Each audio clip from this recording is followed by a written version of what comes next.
দক্ষিণ জেলার রাজনগর সামাজিক স্বাস্থ্য কেন্দ্রের নবনির্মিত ভবন আজ উদ্বোধন করলেন মুখ্যমন্ত্রী বিপ্লব কুমার দেব। উক্ত অনুষ্ঠানে রাজ্যের সকল অংশের মানুষের জন্যই রাজ্যের প্রত্যেকটা ব্যক্তির কাছে স্বাস্থ্য পরিষেবা পৌঁছে দিতে রাজ্য সরকার বদ্ধপরিকর, এমনটাই জানালেন মুখ্যমন্ত্রী বিপ্লব কুমার দেব। উক্ত অনুষ্ঠানে আজ মুখ্যমন্ত্রী সম্পূর্ণ স্বাস্থ্য কেন্দ্র নিজে খতিয়ে দেখলেন, সম্পূর্ণটা নিজে পর্যবেক্ষণ করলেন। আজ রাজনগর পৌঁছানোর পর মুখ্যমন্ত্রীকে উষ্ণ আহ্বান জানালেন দক্ষিণ জেলার বাসীরা। তবে উক্ত অনুষ্ঠানে দেখা গেল বর্তমান মহামারী কালে অতি প্রাসঙ্গিক সামাজিক দূরত্ব বৃদ্ধির আদ্যশ্রাদ্ধ। Bureau report, the social Bangla. যেটা 10 বেড থেকে 30 বেডে রূপান্তর করা হয়েছে, সেই পিএসসি সেন্টার উদ্বোধনী অনুষ্ঠানে উপস্থিত আজকের কার্যক্রমের সভাপতি লোক, ত্রিপুরার সবচেয়ে বেশি মেহনতি লোক, ত্রিপুরার সবচেয়ে এডুকেটেড লোক যদি কোথাও আছে তো এই আমার সেই সাউথবাসী আছে। আমার সামনে যারা বসে আছে, মঞ্চে যারা বসে আছে, আপনারা আছেন। তো আপনাদের যখন ডেভেলপমেন্ট হবে, আপনাদের ভবিষ্যৎ যখন তৈরি হবে, আপনারা নিশ্চিত পুরো নর্থ ইস্টের ভবিষ্যৎ তৈরি করবেন। নরেন্দ্র ভাই মোদী আপনাদের উপর বিশ্বাস করেছে। ত্রিপুরাতে সাউথবাসী হি পুরো নর্থ ইস্টকে পালন করবে, ত্রিপুরাতে সাউথবাসী হি ত্রিপুরার ভবিষ্যৎ তৈরি করবে। সেই দেশে মাননীয় প্রধানমন্ত্রীজি কাজ করে চলছেন। যদি আমার সেই মিনিস্টার বোন যদি না নিতেন, তাহলে সে ভাতাটা কে পেতে পারতো?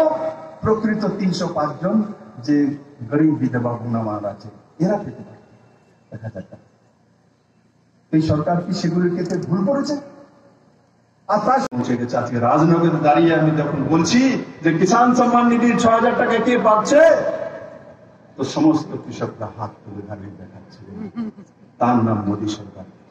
যেমন কৃষকদের জন্য কাজ করছে, যেমন মনরেগার জন্য কাজ করছে, ভাতার জন্য মাঝখানে বিভ্রান্তি সরানো হয়েছিল যে বিপ্লব দেব সব ভাতা বন্ধ করে দিবে। 40,000 মানুষের কেটে দিয়েছে বলে কাউর কাটিনি, স্কুটিনি করেছে। আর আমার মায়েরা বোনেরা বড় মাত্রা এখানে আছে, আমি আপনাদেরকে নমন করি। ঘর চালানোর সময় মায়েরা আপনারা হিসাব করেন না, আমার ছেলে কতটা খেয়েছে, মেয়ে কতটা খেয়েছে, তার কটা বুক কিনতে হবে, কটা খাতা কিনতে হবে, কটা কলম কিনতে হবে, তার আপনি হিসাব নিকাশ করবেন না? মাসে কত টাকা খরচ হবে তার হিসাব নিকাশ হয় না? ব্যাংকে কত টাকা রাখবেন তার হিসাব নিকাশ হয় না? তো সরকারের দায়িত্ব ছিল না যে দেখার জন্য, স্ক্রুটিনি করার জন্য? 1800 মরা মানুষ ভাতা পেত, মৃত ব্যক্তি, তো তার স্ক্রুটিনি করে কাটার দরকার নয়? তার স্ক্রুটিনি করে কাটার দরকার নয়? সে কাজটা করা উচিত হয়েছে কি? সে কাজটা করেছি, ভুল করেছি আমি? 1800 মৃত ব্যক্তি ভাতা পাচ্ছে। আমি চাইছি মৃত ব্যক্তির ভাতা বন্ধ করে যে জীবিত ব্যক্তি আছে, গত 3 দিন আগে তার জন্য কত টাকা স্যাংশন হয়েছে? ইন্ডিকেটেড চেকপোস্টের জন্য 97,60,00,000 টাকা, মানে প্রায় 100 কোটি টাকা স্যাংশন হয়ে গেছে। ইন্টিগ্রেটেড চেকপোস্ট হবে সাবরুমে। কেউ কল্পনা করেছিল সাবরুমবাসী যে সাবরুমের কোনো উন্নয়ন নেই? সাবরুমের যখন চেহারা, শহরের চেহারা দেখতে প্রথমবার যখন আমি সাবরুমে এসেছি, তো সাবরুম পৌঁছানোর পর আমি বলছি কার্যক্রম হবে সাবরুম শহরে, তো কোথায়? বলছে এই যে সাবরুম শহর, বাজারের চেয়ে কিছু কোনো উন্নয়ন নেই। আজকে সাবরুমে আইসিপি তৈরি হচ্ছে, ইন্টিগ্রেটেড চেকপোস্ট, প্রায় 100 কোটি টাকা খরচা করে। আর